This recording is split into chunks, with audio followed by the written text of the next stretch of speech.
Welcome everybody to this edition of the Singapore Convention Seminar Series hosted by IMI and SIMI. For those of you who don't know me, I'm Laura Skillen, the Executive Director of IMI, the International Mediation Institute. And today we also have with us Jess from SIMI. But with no further ado, I'm going to introduce our special guest today, Thomas, who's the CEO of the Danish Mediation Institute. He'll be speaking today about the developments in commercial mediation in Scandinavia. So thank you so much for joining us today, Thomas.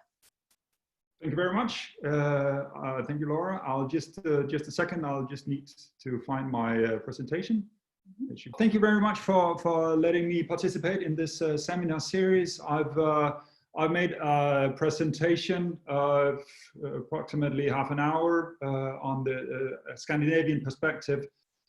Just a brief agenda, so you will have the possibility to leave the meeting if this is not of your interest.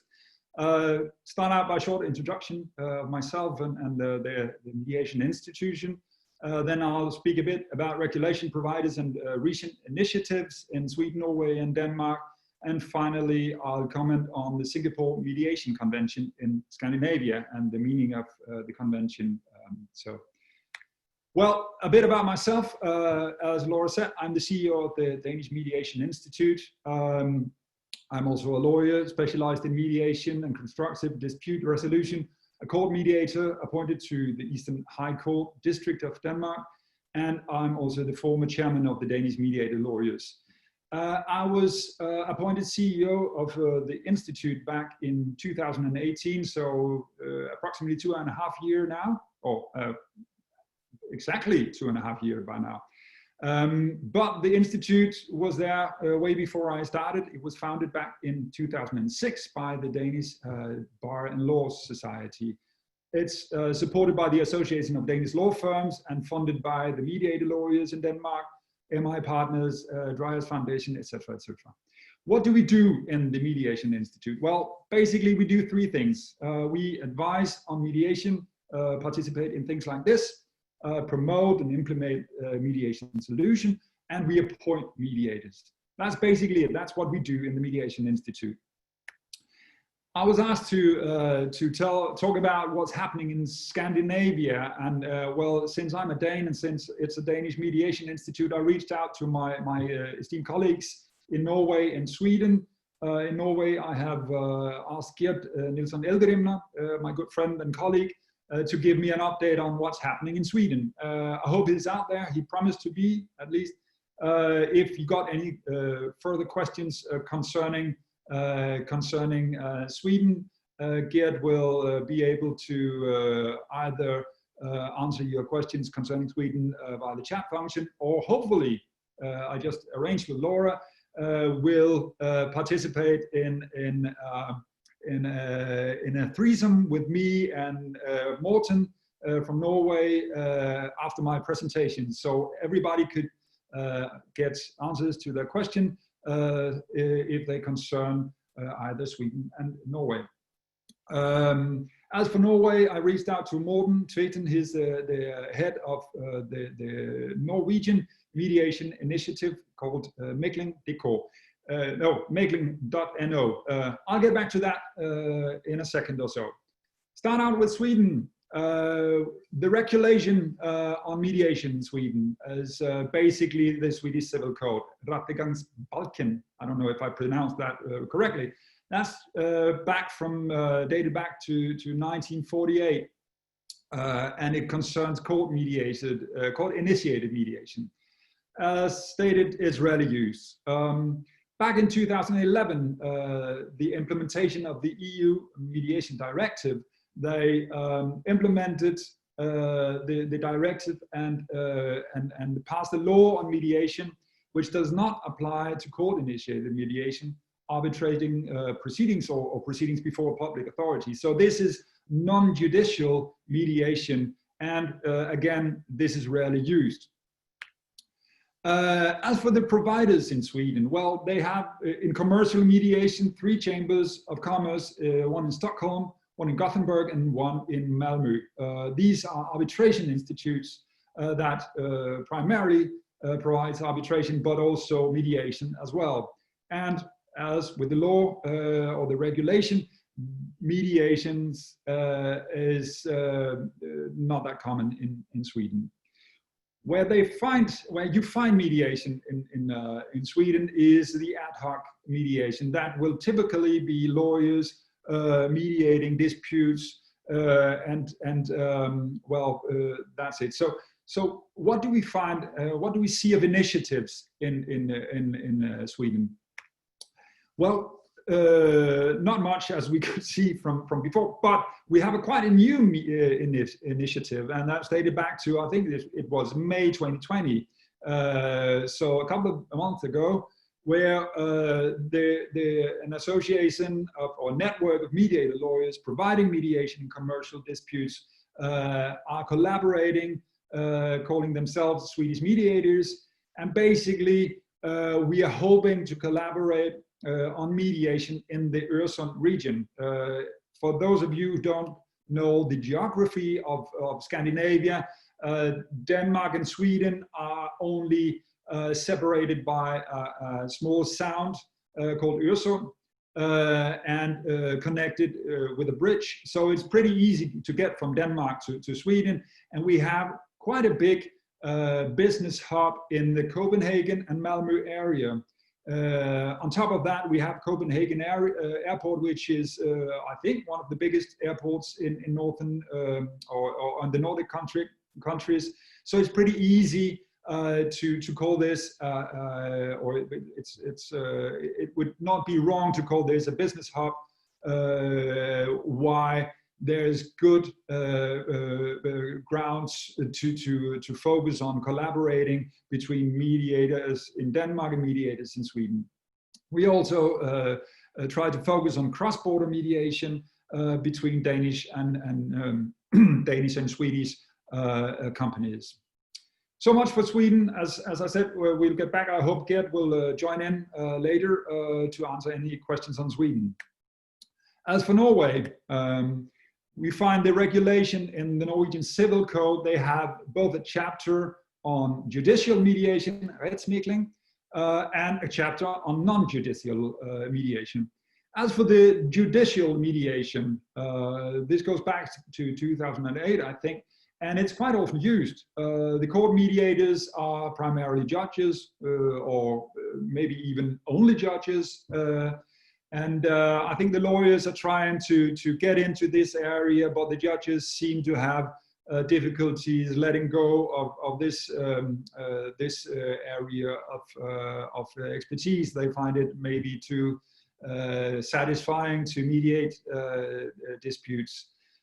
So what the lawyers do or the mediator lawyers do in Norway is focusing on the non-judicial mediation, which up until now rarely has been used, but there is, however, a political wish for a lot more non-judicial mediation, which has led to an initiative. Well, as in Sweden, you can also get ad hoc mediation, go to a lawyer practicing as a mediator, or just a mediator practicing as a mediator, and get it through that. But they have, since last summer, established an initiative within the Norwegian Bar Association to promote the non-judicial mediation. And what they have done is set up shop with the Secretariat in the Norwegian Bar Association, both to promote the mediation, but also to appoint mediators, provide dispute resolution boards, etc., etc. Their initial focus has been on construction disputes. This is a huge area in Norway, and they are collaborating with the leading Norwegian contractors in the Confederation of Norwegian Enterprise and the governmental building and infrastructure institutions. These are huge, huge projects. So disputes in these projects costs billions of Norwegian kroners and is quite costly to the Norwegian society. Hence the interest, the political interest in mediation in this field. They are also looking at insurance disputes, and I know for a fact that they will be campaigning in this fall on workplace mediation. So they are gathering mediators around this mediation center called Mægling.no. As for Denmark, I'll go into more detail, obviously, as I'm a bit more familiar with what's happening here. The regulation, mediation is regulated, at least court mediation is regulated in the Danish Civil Code, dated back to 2007. We have court mediation in Denmark. Approximately 2% of our civil cases as of now are directed towards court mediation, which is obviously not a lot, but then again, it's something. The settlements, however, are quite impressive. The settlement rates in commercial disputes are all the way up to 75 to 80%. As in Norway, we have good judges mediating, but also the lawyers are invited in to mediate in the courts.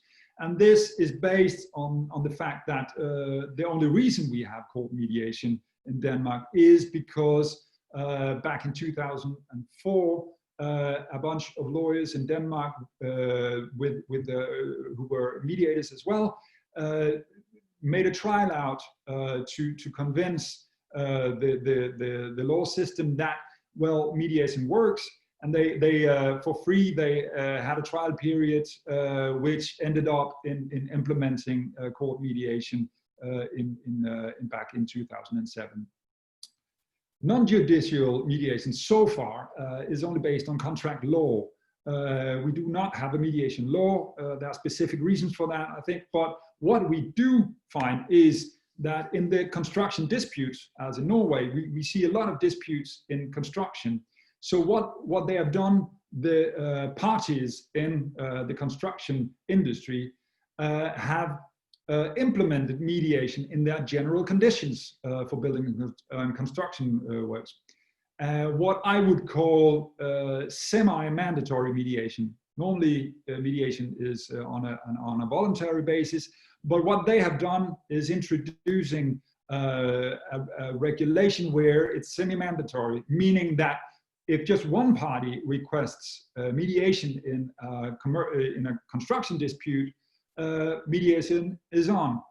You don't need the approval from the other parties. You just need to flag a finger and say we want mediation, and mediation is on. This obviously is not. This does not mean that you have to settle your disputes in mediations, but it means that you are obligated to participate in mediation. And the reason for this is, as it's stated in the motivation from the AB committee, and I'll just read this aloud because this is quite interesting in my view. Well, the AB committee motivated it like this, and this is my translation, so bear with me here. The rules must help to resolve any disputes that may arise during a construction case early, quickly, inexpensively, and preferably by the parties themselves. These alternative options for dispute resolution have existed for a long time, but have not been used. The committee is of the opinion that this is because they have been voluntary and have not been agreed in advance. Therefore, the alternative conflict resolution options are now built into the AB 18 and thus agreed in advance by the parties before the conflict has arisen. So there was a need from the construction industry to get some early, quick, inexpensive solution decided by the parties themselves. The rule setting was there already, but it was not being used. So what they did was implement it into their general rules so it would be agreed in advance by the parties. And they have just twisted it a notch and said, well, it might be voluntary, but since when it's voluntary, you won't use it. So now we just need one party to flag that they want a mediation, and then mediation is on. As for the providers in Denmark, well, this is only commercial mediation I'm speaking about, so bear with me, there might be more, but these are the three biggest providers. That's the Mediation Institute, obviously, only providing mediation. We have the Danish Building and Construction Arbitration Board, that primarily provides arbitration, obviously, but also mediation, and that happens in collaboration with us, with the Mediation Institute, to ensure the quality in the mediation. Also, we have the Danish Institute of Arbitration, also an arbitrational institute, but also providing mediation. And as I stated before, on top of that, we have ad hoc mediation, typically lawyers providing this. So before I go into initiatives in Denmark, I'll just take you on a brief journey, a historical journey 2 years back. I call it a friendly wake-up call under the headline, Why Lawyers Should Take Interest in Commercial Mediation. When I started out in January 2018, I was focused on what do the clients want. I started reading papers and just a week into my employment, I stumbled across some articles where the Lawyers Watch had interviewed some of the biggest companies in Denmark with an appeal to the law society. And under the headlines, Learn Our Business, they came up with quotes like this. The law is only part of the pieces that a company needs in a commercial solution. That's the general counsel from Grundfos, one of the biggest Danish companies.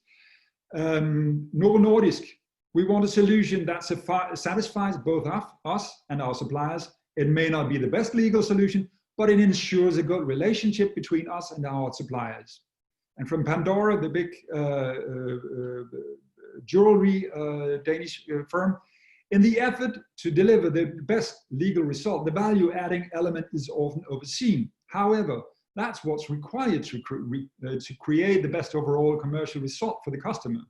So these were quite clear signals from the potentially biggest clients in Denmark.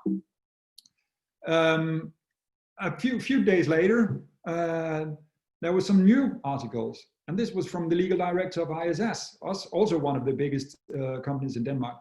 I prefer the sharpest tool in the shed that solves a problem quickly and neat without leaving problems behind. And from Grundfos again, the price is not decisive, but of course it matters. So basically we had some of the biggest clients in Denmark, or potential clients, saying, well, we want something else. We don't want litigation, we don't want arbitration, because that's not quick, that's not neat, and it definitely doesn't leave problems, does not leave problems behind. It leaves a loser on one side. So, and we had another customer saying, well, the price is not decisive, but of course it matters. So basically, the clients were wanting or letting us know as lawyers that we want something else. A couple of months later, Novo Nordisk, one of the big players, also came up with this under the headline, you need to know more than just law. And I stumbled over this quote, the law firms can do more to build other competences to support the advice they deliver. I find that the audit firms are better in this area because they are more process focused. And this was the chief of litigation and compliance in Novo Nordisk, preferring audit firms over lawyer firms. That's, in my opinion, quite a wake-up call to the lawyers. A couple of months later, and we're now in September last year, there was a series of articles concerning the fact that during a 10-year period, we've seen a decrease in the number of civil court cases, a decrease of 50%. Of course, the journalist was focused on some other issues, namely the possibility to get access to justice. But when I read the article, I was looking for something else. I was looking for what does the customer actually say they want. And I stumbled across this quote from the head of legal at the Danish Chamber of Commerce, where he stated that, well, the CEOs must choose between justice and commercial interests.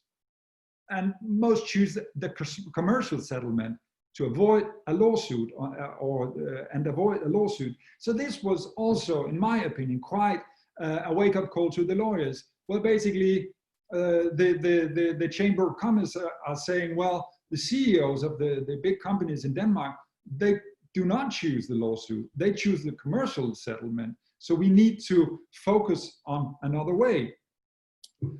Another thing I stumbled across was the GPC report from 2018, and that was the global trends. Unfortunately, Denmark, Sweden, Norway, we are considered to be too small to be part of a conference series like this. But what's happening outside the Nordic borders will eventually crawl over the borders. So why not look at what you're seeing internationally? And the key findings are super interesting to look at for us as well, because this is directly clients saying what they want to the lawyers society, to the law society. And well, just to cut it short, the key findings were, well, the key priority is efficiency for the clients. They expect greater collaboration from their lawyers. There's globally an interest among clients to the use of mediation, both before or in combination with litigation and arbitration. And guess what? External lawyers are reported to be resistant to change. And it's even the lawyers themselves agree on this. So we had quite some wake-up calls, quite some interesting data to go on with. What did we do in Denmark? Well, March last year, we had a conference because we were not invited into the GPC, well, we didn't participate. So we held our own conference in collaboration with the Confederation of Danish Industry and the Danish Construction Association, and invited the Swedes to participate as well, the Chamber of Commerce in southern Sweden. We had more than 200 registered participants. And the interesting part was that this was not only lawyers showing up, no, this was actually 60% from the corporate world coming to see what was this all about. And what we did was invite the chairman of the GPC to tell us about the findings from the GPC report globally. How could we learn from those? Why not learn from abroad, from the international society? What we did as well was ask the participants, well, what would be the greatest gain by using mediation in the corporate world? And they answered, well, in line with the GPC report, well, that would be efficiency, that would be cooperation, that would be time reduction, solutions, saving relations. And we asked them another question: what would be the greatest, or what is the greatest barrier for the use of mediation in the corporate world? And here they came up with, well, ignorance. That was the primary barrier. Lawyers as well, as in the GPC report, would be considered to be resistant to using mediation. Tradition, habits, and prejudices as well. So we had now a toolbox of knowledge that we could use in the work further on here. So what we did in Denmark, which initiatives did we go for? Well, the website, obviously. If you have a shop, you need to clear up the shop and make it easy accessible to the customers. So what we did was we altered our website so people have easy access to the appointing of mediators, easy access to information and promotion of mediation, and a transparent pricing. As we saw, the customers said, well, it's not, it doesn't mean everything, but of course it matters. So a transparent pricing is obviously also quite important. We introduced as well an MI partner concept, knowing that globally and also in Denmark, the lawyers were considered to be resistant to support the use of mediation. So what we did and what we do is give the lawyers, the law firms, a possibility to show that this is not really the truth. Obviously, we are living of litigation, arbitration, but we do support mediation. And in fact, a lot of Danish lawyers, I think more than 10%, are educated in mediation. So basically, we do support the use of mediation. And we gave the law firms a concept or a possibility to partner up with the Mediation Institute to show that to the clients. And with that in mind, we found out that, well, they could brand themselves with this partner concept, as well as we could brand ourselves with the collaboration with the lawyers firms. Also, we introduced discounts to the MI partners, so they wouldn't have to pay for the appointment of mediators and so on. Some more things in that.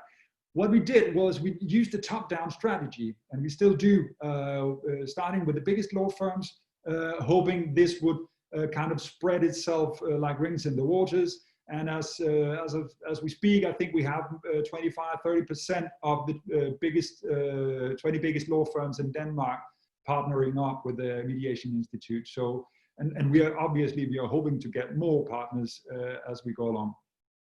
Like in Norway, we have a special focus on constructive disputes. Not only are they super expensive and huge, but as I told before, we now have new rules in effect from last year. And what did we do in this area? Well, we collaborated with the construction, or we collaborate with the Construction Arbitration Board to ensure that the mediations in this particular area are of a certain quality.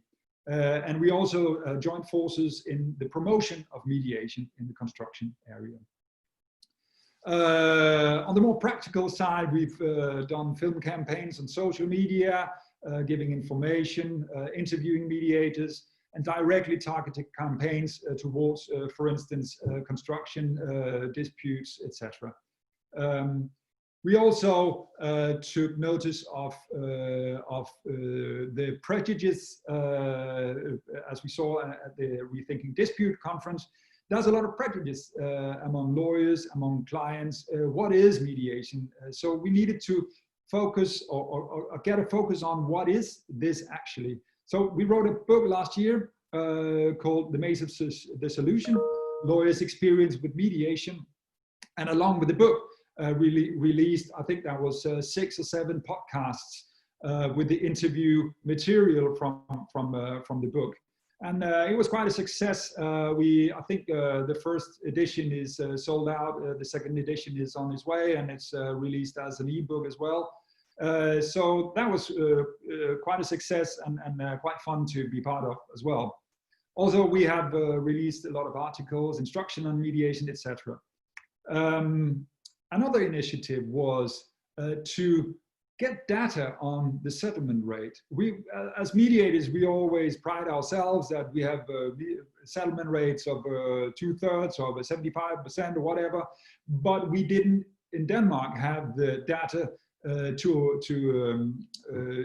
underline this settlement rate. So what we did back in 2019 was to analyze the settlement rates in court mediation for the years 2017 and 18. And what we found there was that, in fact, when you go to the commercial area, you see extremely high settlement rates, up to 80% or 79% in construction disputes, and general commercial disputes, 76%. So this was quite good tool to have to show to the customers, show to the lawyers, this does actually work, and it works in Denmark as well. Another approach was going collaborative. We have 2 law organizations in Denmark, the 3 biggest business associations and 3 mediation providers in Denmark, all wanting the same way, all supporting the use of mediation. Why not collaborate on this issue, make sure that everybody knows that we're in support of this. So what we did last year was sending a joint appeal to the Ministry of Justice for a law on mediation, and that was done in September, I think, last August, start September last year, co-signed by all the business organizations and all the mediation providers and the law organizations. Just a month ago, we sent a joint appeal to the Danish municipalities and public institutions to use mediation in corona-related disputes, and that was co-signed by the Confederation of Danish Industry, the Danish Chamber of Commerce, and the Danish Mediation Institute. So a collaborative approach showing that both the customers or the organization, the commercial organization, and the law firms and the lawyer organization, and obviously the providers are in favor of mediation and wants a law and wants it to be used more. Finally, we have a collaborative project on mediation. I've written success stories. Actually, in Danish, it's called Sunbeam Stories. I didn't know the translation of that, and Sunbeam Stories somehow sounded weird. Well, basically, it's a project financed by 3 big philanthropic associations in Denmark, also wanting to support the use of mediation: Realdania, Grundejernes Investeringsfond, and Dreyers Foundation. And basically, what we do in the project is having 20 finance commercial mediations taking place. Only thing that you have to accept as being parties in this is that there will be neutral observers participating, and the parties will have to evaluate and give feedback to the Mediation Institute. So we hopefully can get some success stories, and we hopefully can use this material to promote the use of mediation. In this particular area, we have the support from all the business and law organization, and we are working together with the Danish Building and Construction Arbitration Board. So hopefully we will be able to use this material in the following months. Finally, some thoughts on how and what the Singapore Mediation Convention will mean for us in Scandinavia. And to cut things short, well, none of the Scandinavian countries has signed the Singapore Mediation Convention yet. Does that mean we don't want to participate? Well, there's a reason for that, and that's basically because as we speak, it's not determined on an EU level whether the EU countries should sign collectively or if the countries should sign individually. My humble hope is that it would be a collective signing of the convention. That would be easier for all parties, and that would really give a push to the use of mediation in the EU.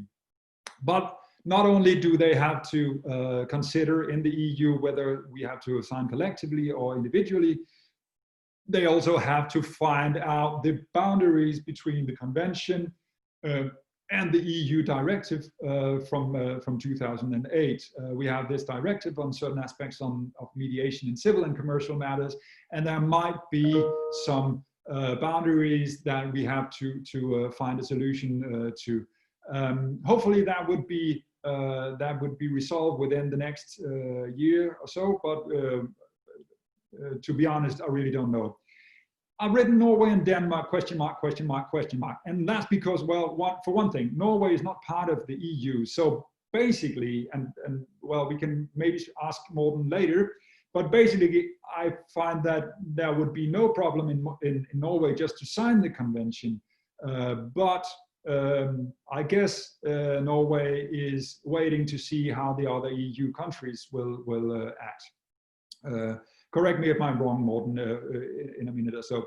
As for Denmark, we have a small minor detail, and that is, well, we're part of the EU, but we have a small problem with the EU directive on mediation. As the only country in the EU, we're not part of that directive. And well, that's quite curious, and there's a reason for that. It's not because we are against mediation. The problem is that we, back in 2015, had a number of directives that we needed to implement, and that the government, the parliament, thought this had to do with well, this was, we needed to get the permission from the citizens. So they pulled up a bunch of directives expecting the Danish population to vote yes. Obviously, we want all those directives in one pool. Problem was the Danes voted no. So on 23 different areas, we had EU directives and regulation that was just being thrown into the garbage bin by the Danes. I'm pretty sure that none of us had the faintest idea that we were saying no to a directive on mediation, but that's how it is. So basically, Denmark is not obliged to have regulation from the EU concerning mediation, and that's probably the reason why we do not have a mediation law. And that is, in my opinion, the reason why the Danish politicians are not really taking this too seriously.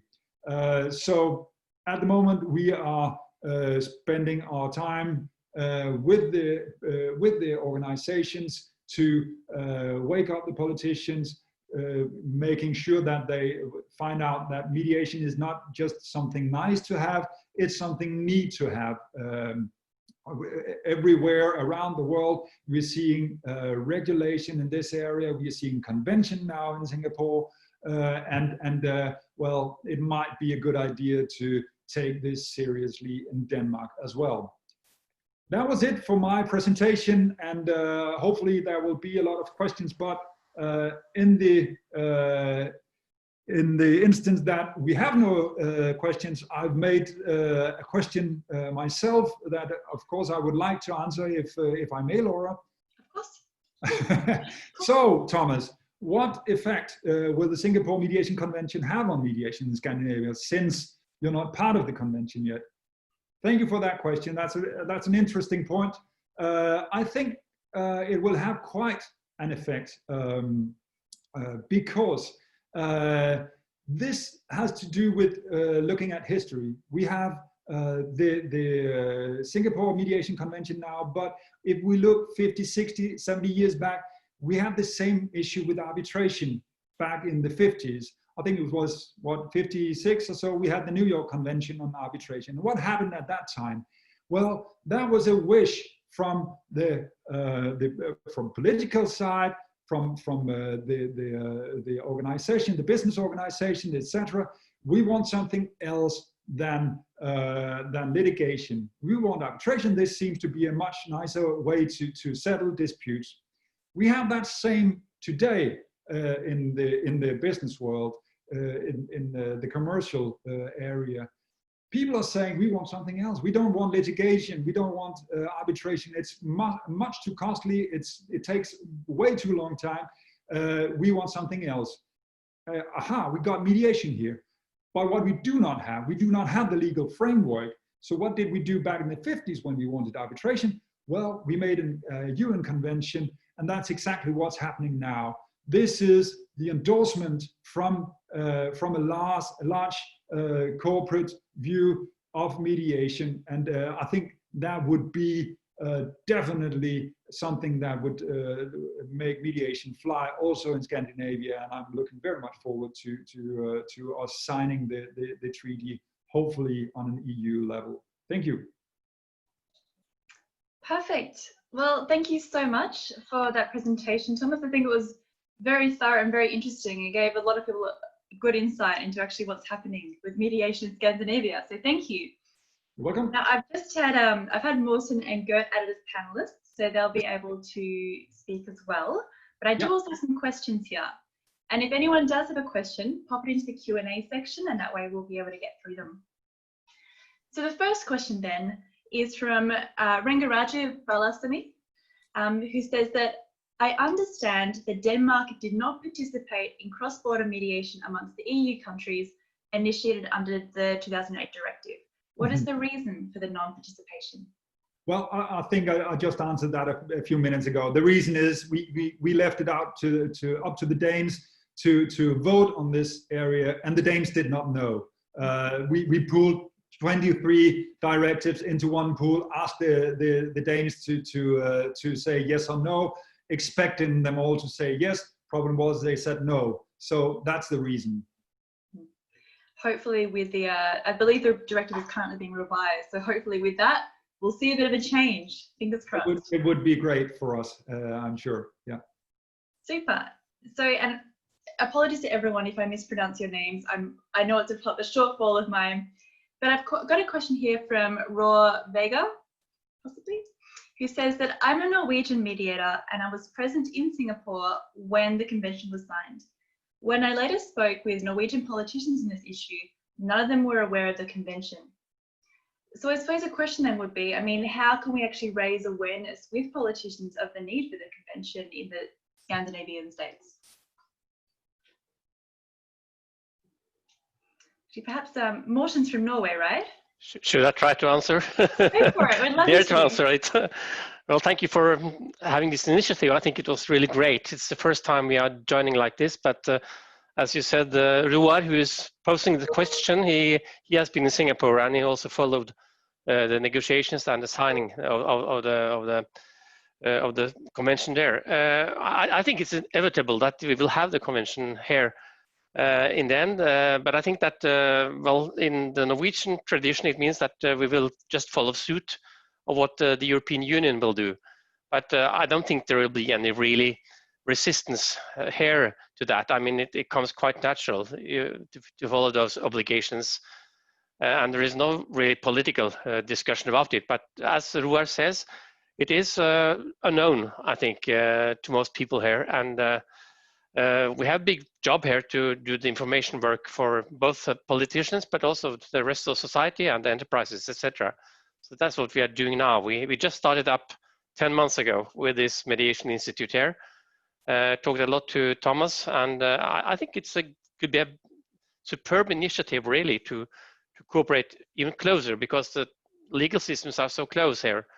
And I think the situation in at least Denmark and Norway is very similar in many ways.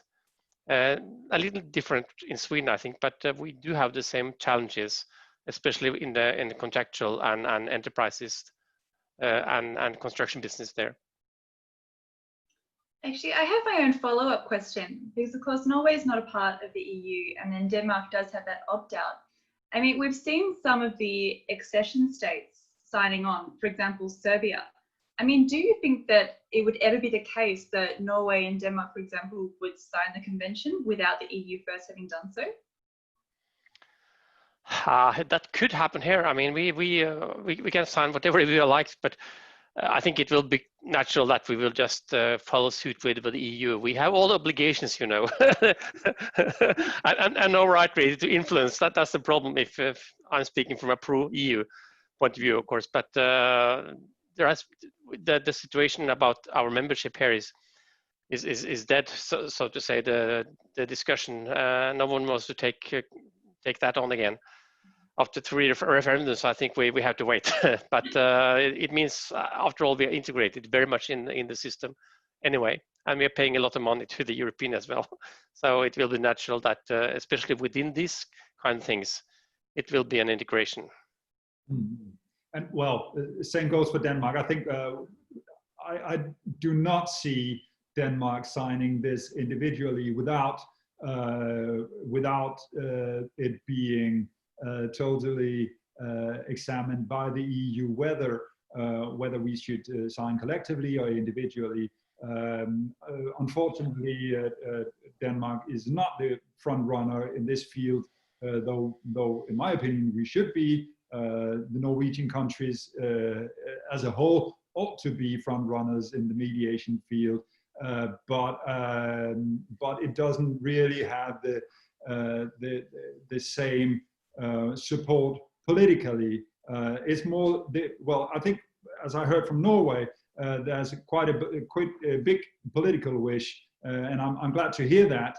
We have from the corporate side in Denmark quite a big wish for the use of mediation, but as we speak, the political system have yet to show their interest in this field. But hopefully they will see that there's a big wish from the corporate world here. It's quite interesting actually, because you just mentioned that there hasn't been that much of a push from the corporate world. But of course, the Scandinavian countries generally are actually very well known for being mediators in the peace mediation field. Mm-hmm. So, I mean, why do you think there is that disconnection between, on the one hand, being known for mediation, on the other hand, mediation being in some senses invisible within the countries? If I may answer that, I think it's to do with prejudice. Actually, one of the things I see here, starting to promote mediation, is there's a lot of opinions on what mediation is, and when you ask people into the matter, people have no clue what mediation is. They have no clue that this is a facilitated negotiation. What they base their knowledge on is sitcoms where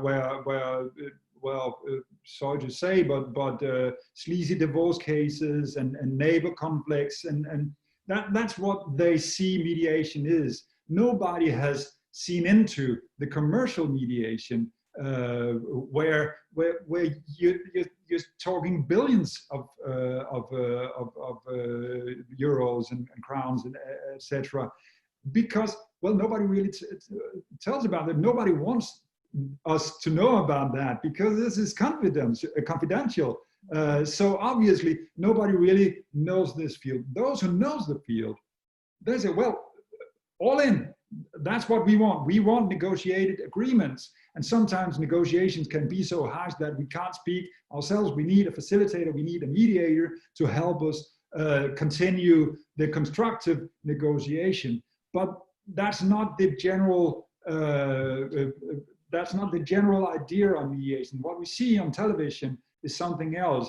And when we see the peace talks and stuff, that's something entirely different. It's very hard for people to see negotiation concerning the Middle East or mediation in the Middle East being pulled into a room where two disputing parties are.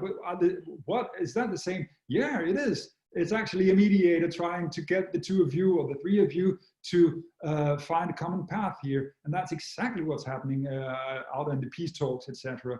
It's the same. It's the same tools we use. But it's just hard to fathom for people when they do not know what it's all about. Now we've got a similar question from two people here, because they're both asking, if you don't have laws for mediation, what happens with enforcement of settlement agreements after they're signed by the parties at the moment? Would you start out, Morten? Yeah, that is a tricky question because we don't have any legal means to really do that here in Norway, and so it means that you have to use you have to do it through negotiations and agreements, really. Because if you don't agree and if you don't respect the protocol, the mediation protocol, all right, then you have to go to court anyway. So that is, of course, important that the Singapore Convention, it comes in here as a very useful tool. Mm-hmm. So that is a very good argument, I think, for that. But I could also add for what Thomas said just before that. One of the biggest push here is that we also have a big backlog in the court system here, and and politicians say obviously want to have it down, and they also want to keep the budgets in the courts down. But it must be said that the court mediations here, they are very popular and have been quite effective, and the judges, they are really keeping it and want to keep it as an important tool for themselves. I would say it's not that they are against mediation outside the courts, but it means that, of course, that's something they like to do, really. So you have the lawyers, but you also have the judges. In Denmark, well, that's one of the reasons why we do want a mediation law, because this is actually a problem. What do you do with the settlement agreement signed by the parties? Can it be enforced? Well, it can be enforced, but you would need to enter into the agreement, an enforceability clause, or you would need to go via arbitrational awards system. And that's kind of backwards thinking, in my opinion, to have a mediated agreement where you go to an arbitration institute afterwards to get this blue stamped as an arbitrational award, so you can enforce it somewhere. So that underlines the need for a convention like this, and that underlines also in Denmark the need for regulation or a mediation law, that we don't have to use special tools of going backwards and saying, well, this mediated agreement is, well, it looks a lot like an arbitrational award. Why don't we call it an arbitrational award? That's not really the case. It's a mediated agreement, and it should be enforceable, obviously. Now, we've got a couple of questions here from Emma Hussain, who asks, what are the key factors of success for the Danish journey with mediation? And did you conduct benchmarking with other global initiatives? Starting with the latter, no, we did not conduct benchmarking with other global initiatives, but key factors of success. Well, I'm in constant dialogue with my board of directors on that issue, because well, you could look at it this way. You could say, well, benchmark, we need 500 mediation next years, or we need 60% awareness in the Danish population, or we need something else. In my opinion, we need everything. We need more mediation. We need greater awareness. So obviously, it's a good idea with the benchmarking, but we do not have that many means to promote mediation. So why not use those means to actually do some work instead of spending all on looking at how can we benchmark ourselves? Because every time you make a report, that takes hours and hours and money to benchmark. And as we speak, well, as I said, 2% of the civil court cases are directed towards court mediation. And I would say, well, in negotiation, I don't have the number, but trying to find that number would cost a humongous amount of money. And for what? Why not spend the money wiser to actually do some promotional work, to actually get out to the customers, speak to them, make sure that they understand what this is. And then when things are getting more common, well, then I would be glad to spend some time on benchmarking. But in my opinion, it's just way too early in Denmark and in Scandinavia as such, because we have a lot of work to do to teach the Danes, the Swedes, the Norwegian people, what is mediation, why is it a good idea. We have a lot, and not only the inhabitants, but indeed the politicians, because they're used to seeing mediation as being something about divorces and neighbor conflicts, or something happening in the Middle East. They are not aware of this tool. The corporate world are aware of this tool, but not the ones making the regulation. Yeah. I wanted to check if Morten had anything to add as far as the Norwegian journey with mediation. We are in fact doing evaluation of our mediations here, and we are also having I would say a fairly successful project with within insurance. That is neighboring conflicts, family disputes, etc. And we are monitoring these request backs, both about the quality of the mediation and satisfaction, etc., etc. And then just started now during the Corona crisis here in March. And so everything is doing by web, more or less, like Zoom or Teams. And well, I think we have negotiated or mediated now around 40, 50 in 1 or 2 months. They are not large mediations, of course, but it gives a lot of experience, and it's very quick. They call us at 8 in the morning, and at 12 at noon, they started the mediation. That's very good, I think. So it's very efficient, and it's fast, and it's very satisfactory also for all parties, more or less. So that is something we're going to take advantage of when we are also working with enterprises. They want it fast, as Thomas said, and smooth, and being also to the benefit for the future relationship with clients. We have done something different here though than in Denmark. The things we are doing here is that, well, it's still a project, but it will turn into more an enterprise and organization next year, I think. But this project is owned by the large state-owned project owners. So it means that there is a lot of power behind it, a lot of money, in fact. And on the counterpart there is the organization within the Norwegian Industry Association, representing construction companies, etc. So it means that the biggest actors in this business are, in fact, has a common platform now through this mekling.no, mediation.no. So that's a little different thing. We didn't, like in Denmark, you did a survey in the start. We didn't have any money from your Dreyer's Foundation, but we just started. And of course, with a lot of help from your experience, I must say. But we are trying to build it a little differently. So it's interesting to compare what the situation is like in both Denmark and Sweden and Norway. I think we can learn a lot from each other. Mm-hmm. Super. So just two more questions, and I know we have to wrap up, so I'll keep them brief. So another one from Emad Hussain, who asks, what is the next milestone of the project on Mediation 2020, and how can he follow that project remotely? Or how can we all? First of all, you have to learn Danish. No,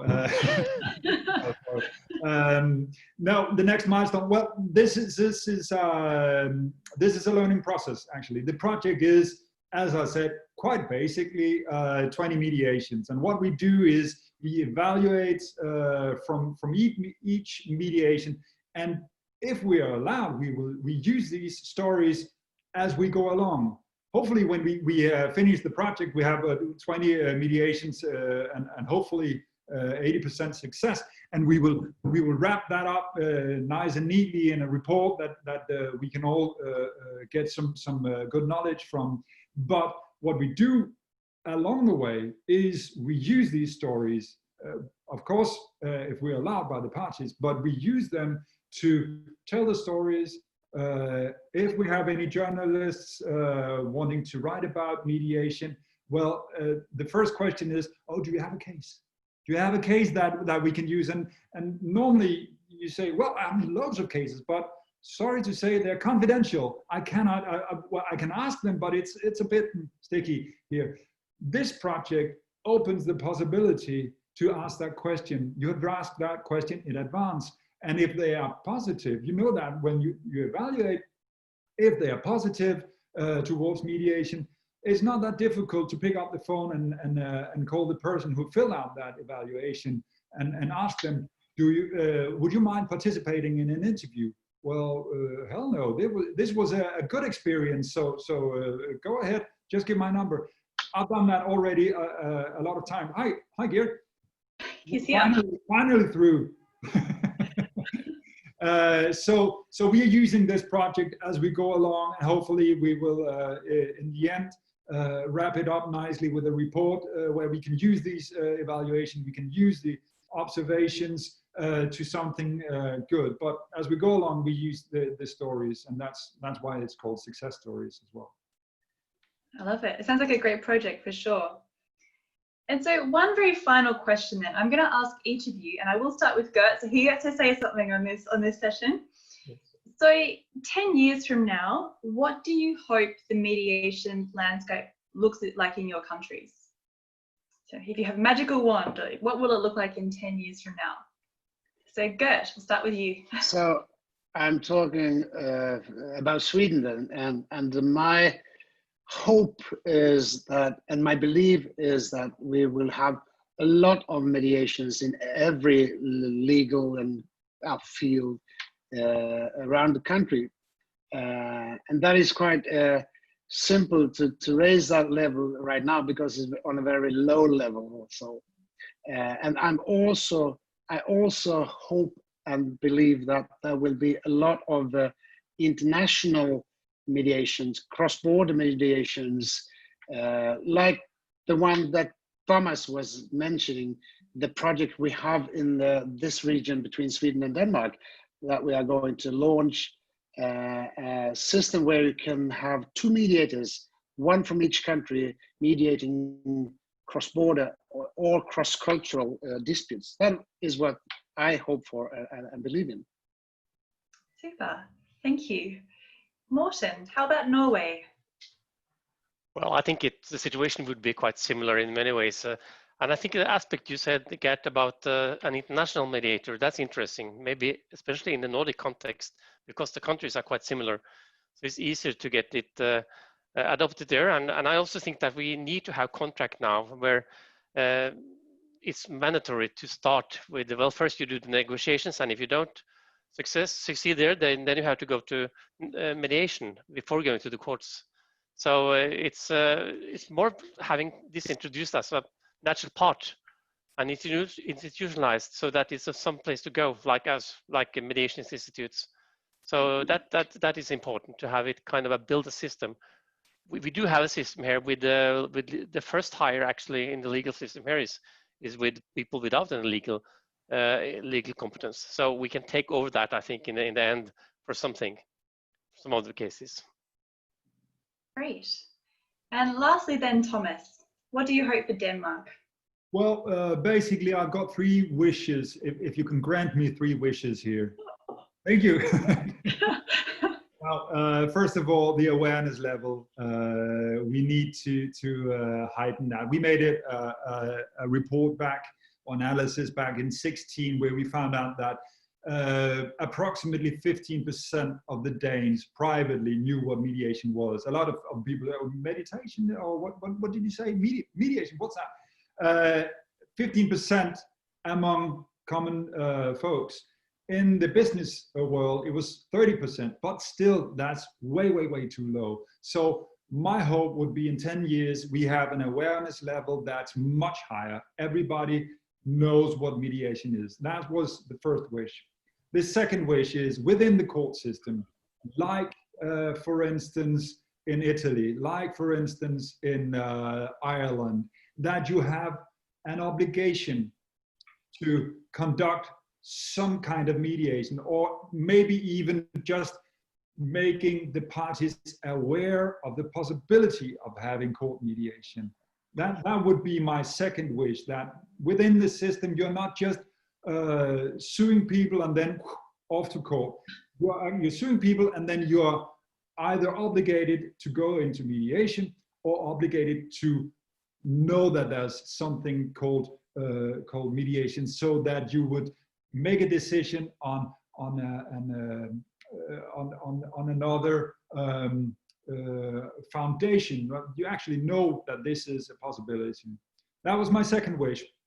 And the third wish, that's to the law society, to see mediation as a tool, as a lawyer's tool, to see it as, well, we are professionals in negotiation, we're professionals in arbitration, litigation. Why not be professionals in mediation as well? Those 4 fields of competence, I think that's quite natural lawyer skills. And we need, as lawyers, to adapt the last tool, because that's a tool that the companies, the commercial society, as of now, are demanding. In Denmark, we don't know the name yet, but we are demanding something else in arbitration and litigation. And guess what? That's called mediation. Perfect. Yeah, so you've got all 3. I will happily grant them all to you, no problems. Can I have a third wish as well as Thomas? This is going to turn into another hour of you guys wishing stuff, but sure, Gert, you can have another wish if you would like. So this is my Kindertag. My third wish is actually a part of my first wish, and referring to Thomas's second wish. And that, to be very concrete and clear, the Italians had there is something called the Italian mediation model, where they have found a solution for this everlasting discussion between mandatory mediation and voluntary mediation. And they found the middle way, and that is those information meetings that you are obliged to go to before you can go to court. And I would like to see that in Sweden also in 2017. Out of that simple line into the Mediation Act text, they had 180,000 mediations, and from that almost 100,000 agreements. Isn't that wonderful? That's quite amazing, isn't it? Yeah. Yeah. Super. All right, well, I promise to grant all of those wishes for all of you, okay? I will take personal charge of those, no problems. Thank you very much, Laura. Of course, that's what I'm here for. Yeah. So, thank you so much to all of you for attending, of course, Gert and Morten for jumping at the last minute, even though there were gremlins for Gert, so I'm sorry about that. Thank you as well to people who asked questions, and, to our friends at SIMI, and of course, a huge thank you to Thomas for a fantastic presentation. So, thank you again. You're welcome. Thank you for having me. Thanks, Thomas. Thanks, Morten. Thanks, Gert. Thank you very much. We'll see you all next time. See you, Gert. Yeah.